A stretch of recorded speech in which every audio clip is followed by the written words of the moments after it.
Hello, political napalm viewers. Let's talk about a few things over here.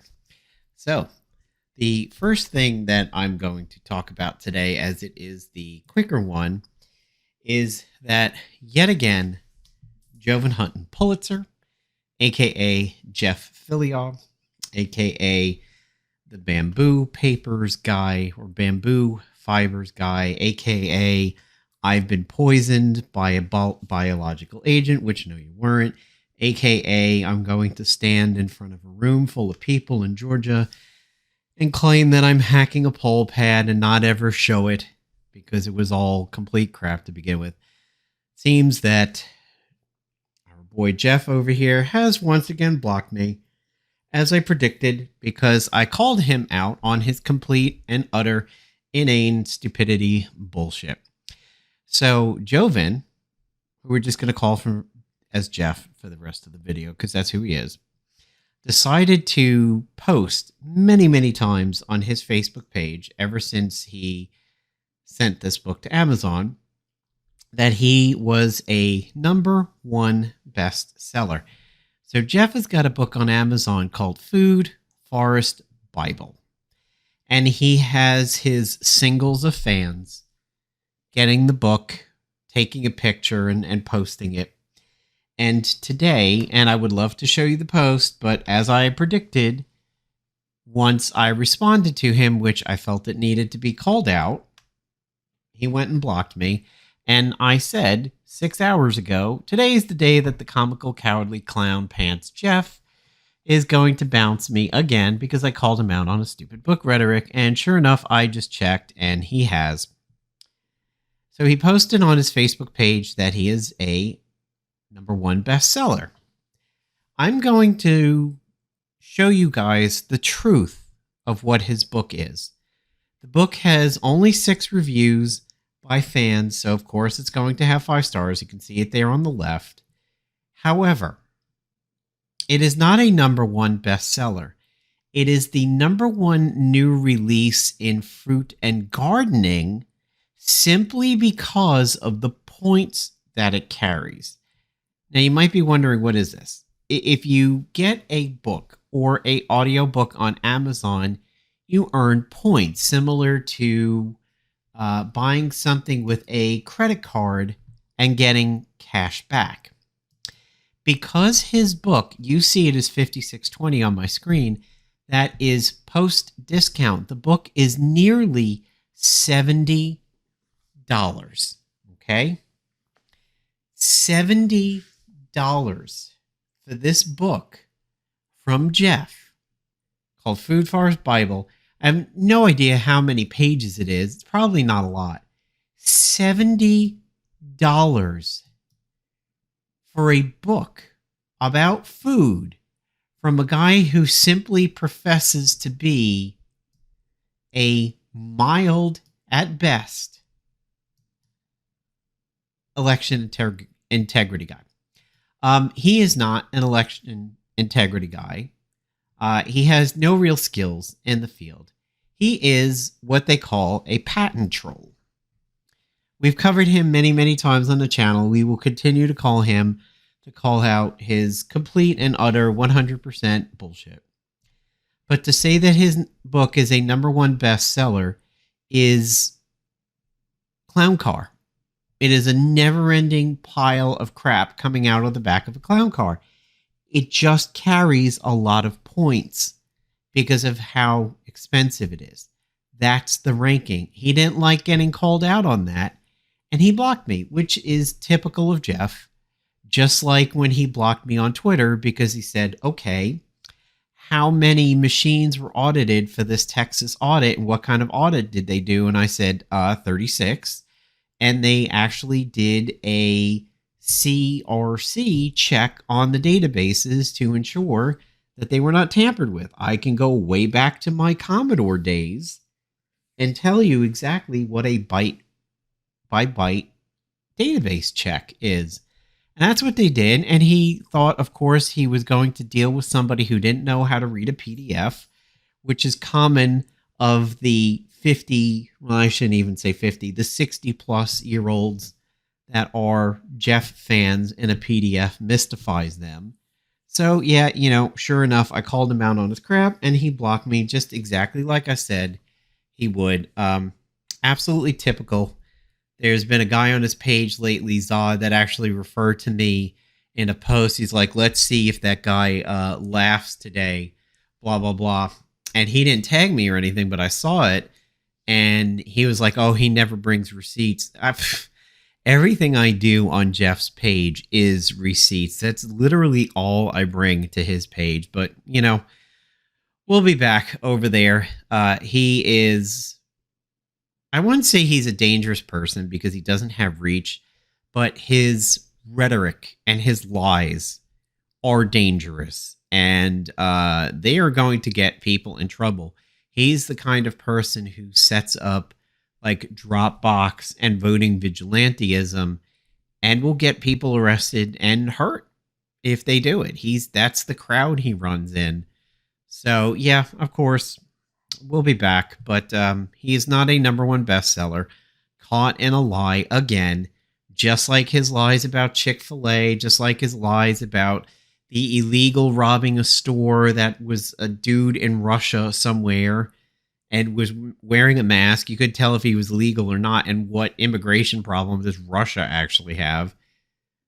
Just like he lied about the fight between two students, and he called it a student and teacher, so that he could say that it was racist, which it was not, and in turn it makes him racist. The lies don't end from Jeff Philyaw over here, the QCat failure guy.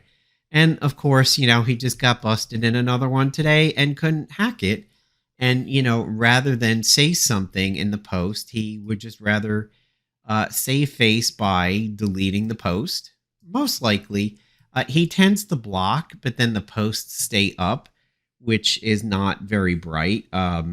You have a choice when you block somebody to delete their content, and he doesn't seem to do it. Anyway. So that is the Jeff Philyaw portion of this.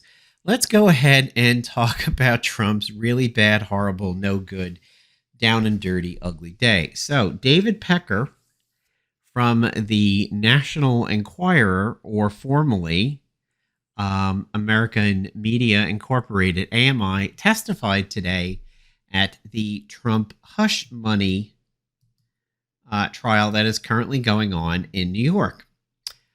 Trump is, of course, lying his way through this one when he's talking to people and whatnot. He is sitting there saying there are thousands of fans that want to come and talk to him when he walks in and walks out, but there's, metal gates everywhere that are keeping them blocks away.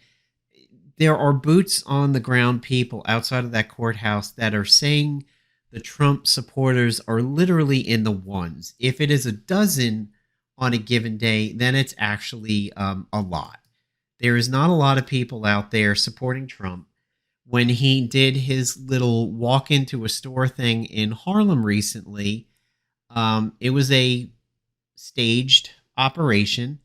It was the team from Blacks for Trump that was there, staging the fan response to him.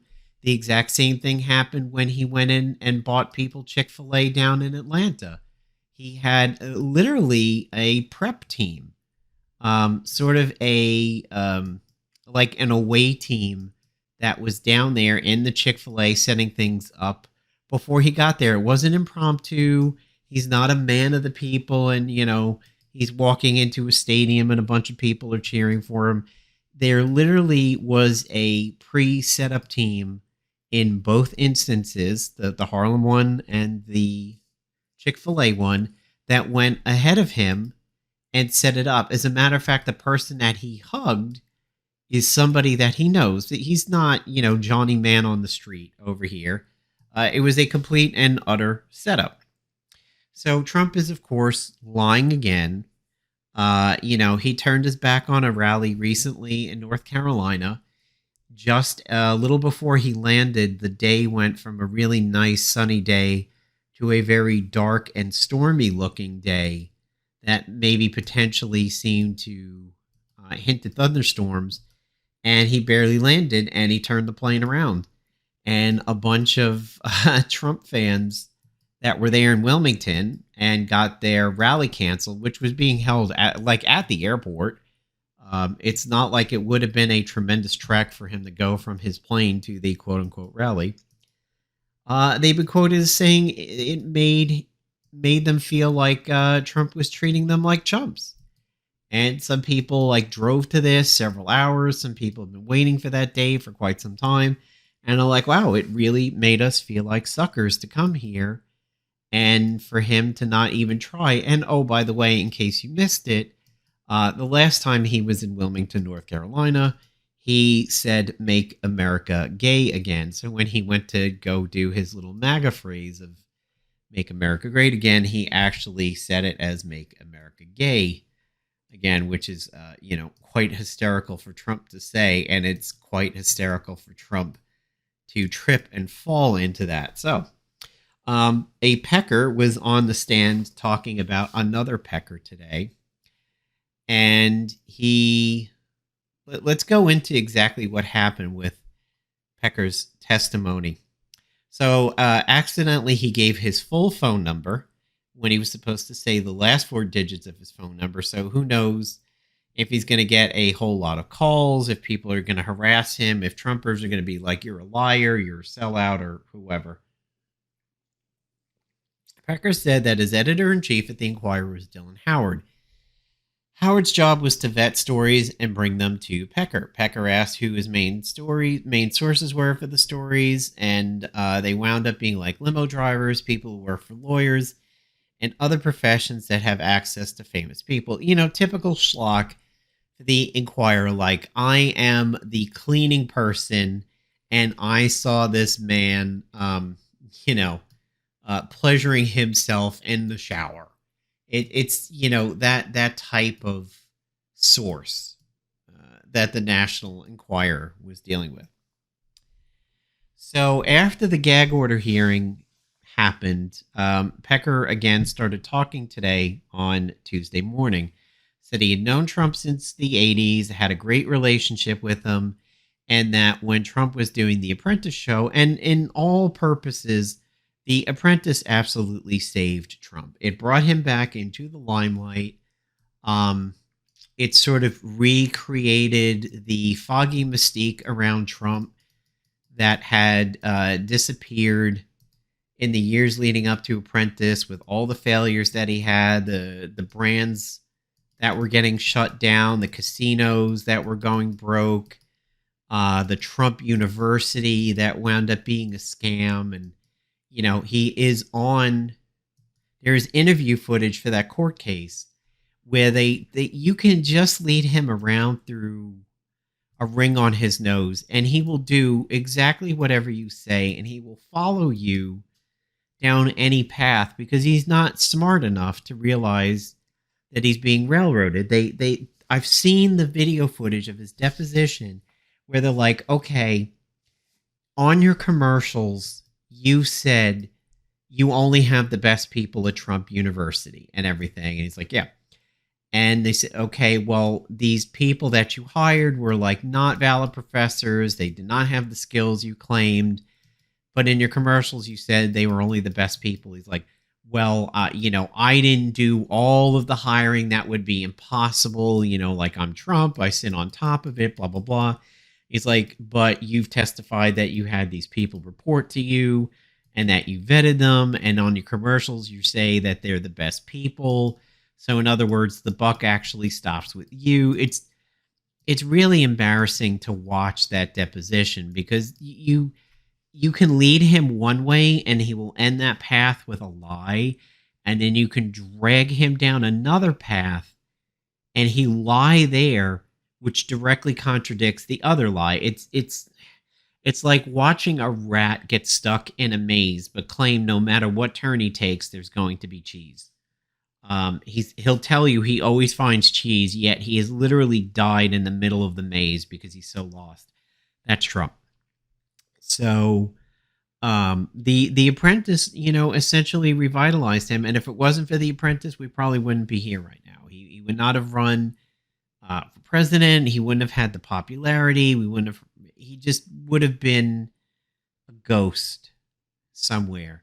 So Pecker said they talked about once a month, and when he was doing The Apprentice, he would feed Pecker some information on who he was going to fire so that they could have the story first and kind of get the scoop and everything.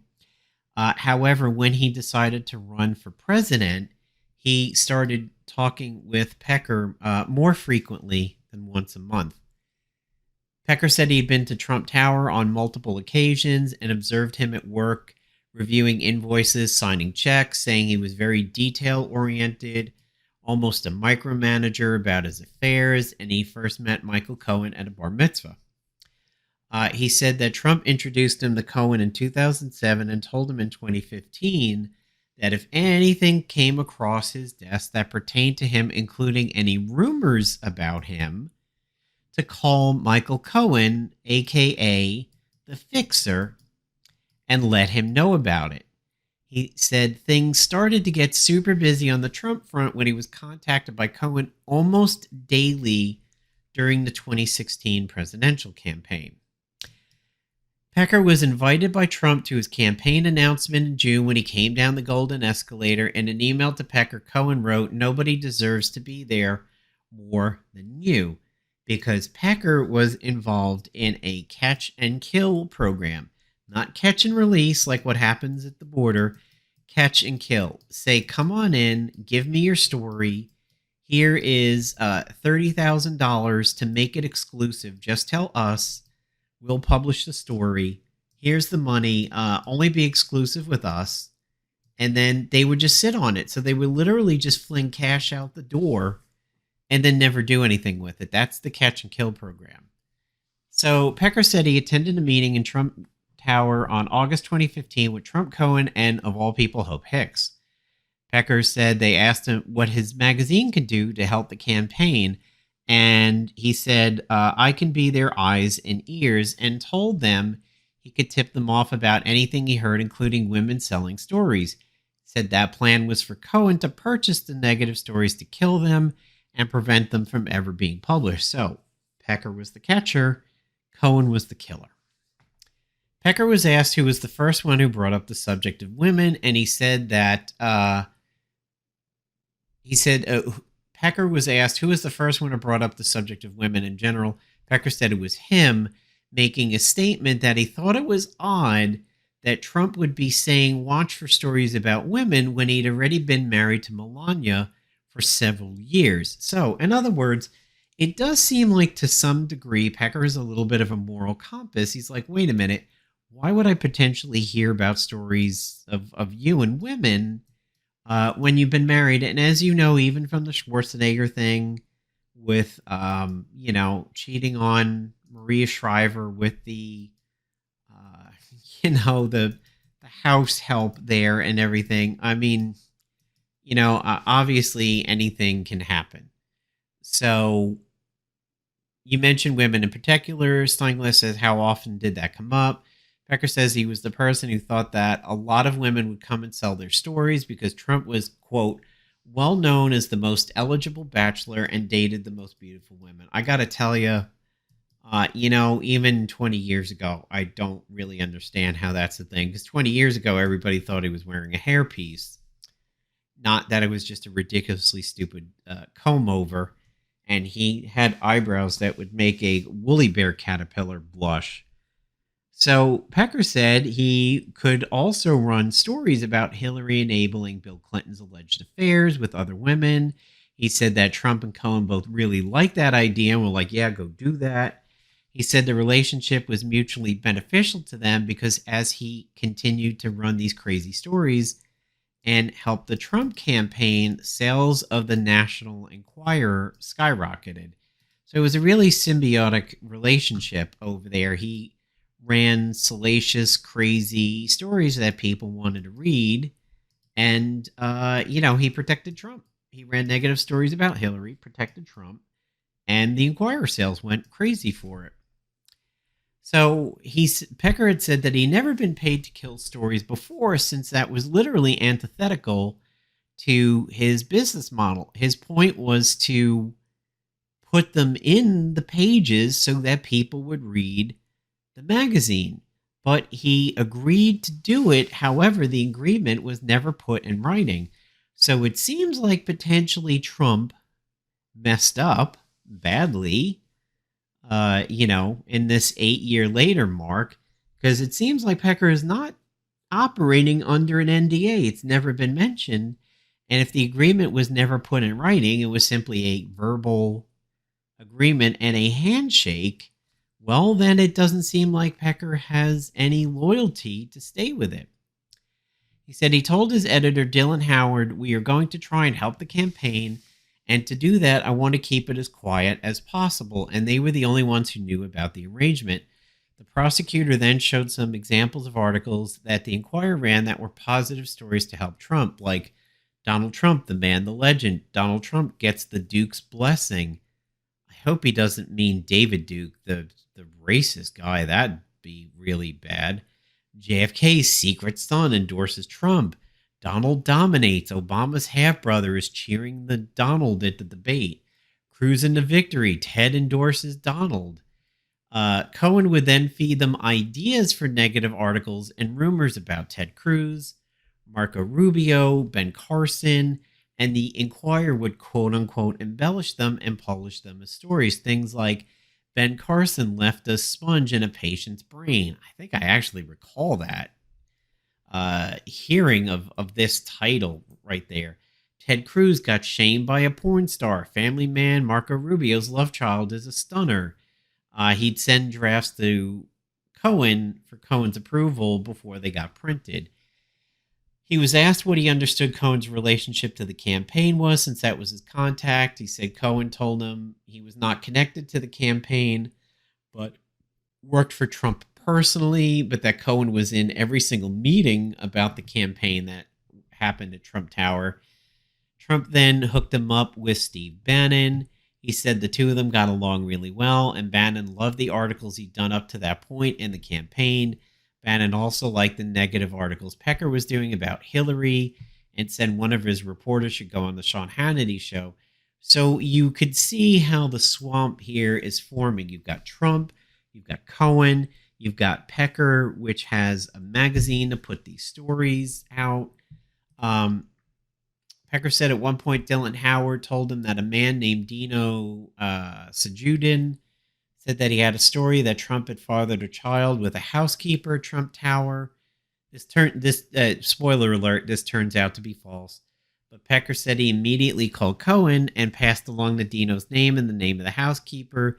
Cohen said he would look into it and call him back. He did call him back and said that both names were on the Trump Tower payroll and told him he should follow up on the story further with Dino. Pecker then testifies he prepared to get a source agreement where they would get exclusive rights to the story for 90 days. And quotes from the actual trial. Dino was selling a story about Donald Trump having an illegitimate daughter with a maid. Sounds a lot like the Schwarzenegger one, which was true.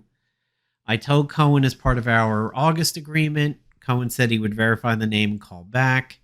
And the prosecutor said, well, then what? I told Dylan we should prepare a source agreement. Dino should take a polygraph. What were you about to say? Don't say that. What is a source agreement? Well, with a tipster, we get exclusive rights, say for 90 days. Pecker said that after hearing the story from Dino, he felt it was important to kill it. And he offered to pay him $30K for the story. Cohen then thanked him, told him that Trump would be very pleased.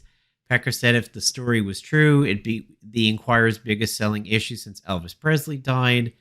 The source agreement was signed by Pecker and Dino and then was introduced into evidence. However, they said after they vetted the story, they found it was 1,000% untrue, but paid for it anyway so that another outlet couldn't run with it, which would then hurt the Trump campaign. Pecker said he wants to release the exclusive on the story, but Cohen insisted they wait until after the election. So here is a Trump and kill, a catch and kill for real stories and a catch and kill for possibilities. If this story had broke, could it have had the impact on the level of, the Hunter Biden laptop, the crap about the Ashley Biden diary and everything like that, it would have been one of these kinds of stories, and it would have been against Trump. And seeing what happened with Schwarzenegger, it could have presented it in a certain light. So, do I really think stories like this should really determine if you vote for a candidate or not? No, go with their policies, but what policies does Trump actually have? Pecker said that he and Dylan, that Dylan Howard next brought him the Karen McDougal story, where the Playboy model alleged she had a year-long affair with Trump. I've seen Karen McDougal. She's pretty. I just don't get it. He said that they then followed the same protocol as before, where Cohen told him it wasn't true, but he would talk to Trump about it. Pecker said they would look into it anyway to make sure. Cohen agreed.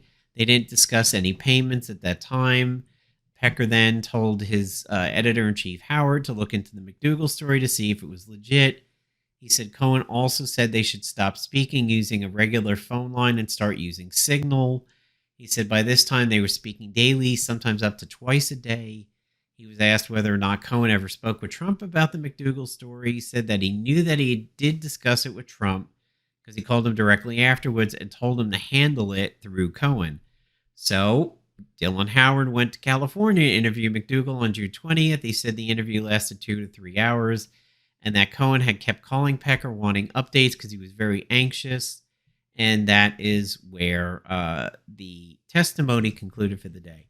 So as you could see, what Pecker was doing with this catch and kill stuff for the National Enquirer, they were running highly worked articles about his opponent, whether they were in the Republican primary or they were about Hillary Clinton. It's the National Enquirer. You know their standard is not going to be great, but, you know, even a broken clock is right a couple times a day. The McDougal story would have been highly damaging. The Stormy Daniels story would have been highly damaging. You know, even though it's not true and fake, the people in his building saying he has a love child would have been highly damaging. And at the very, very least, let's be frank, it would have dinged him with a reasonable population of the Republican Christian conservatives, the Falwell Jr. crowd, the evangelicals that Falwell guided over to Trump instead of Hillary Clinton, and then, you know, later Biden, despite the fact that Biden is a far more decent and religious Catholic when compared to Trump by any stretch. You probably would have had some very open-minded religious people going, I don't really know if this jibes well with my religious mindset over here. I don't know that I can back a candidate that seems to be having all these affairs and has an extramarital kid and, you know, and now has a relationship with a porn star. Like, that's not, you know, that's not good right there. That's a porn star. That is a paid fornicator. Like that. Yeah, that right there is a major problem and could have been major dings with him in the lead up to 2016. And with the exception of the love child, all of these would have been true. It's not like what the Trump campaign did and made edited photos of Biden and everything and said he's alone, but he was praying in church, and said he was alone in a basement, but he's literally surrounded by a Super Bowl party's worth of people. They just crop them out. These wouldn't have been work jobs. These wouldn't have been Photoshops and edited videos. These would have been real and legitimate stories. And then everybody would have to look at Melania in the way that the National Enquirer was making them look at Hillary. Like, you're just going along with this dude who's like cheating on you and you're enabling it. That would have been flipped. And that ire, that eye in the sky would have been aimed at Trump. And they would have been asking Melania, he's banging porn stars. He's having an affair with a playmate. Why are you still with him? What the hell are you doing and everything? And then there could have been maybe questions about Melania's immigration status and everything. So, yeah, this is not looking good for Trump here by any stretch. And his lawyers, just, they're so idiotic, they're so not bright, they're so incapable, and they don't have the backing of truth. If they were actually ruthless and devious, maybe they would come up with something that was damaging and could steamroll the truth in these. They just don't seem capable of it. So this is not looking good for him here. And the lies about the people that are waiting to see him, it's icing on a cake. Trump is falling asleep during this trial over here. People are saying when he's being jolted awake, he's even passing gas. The smell around him is terrible.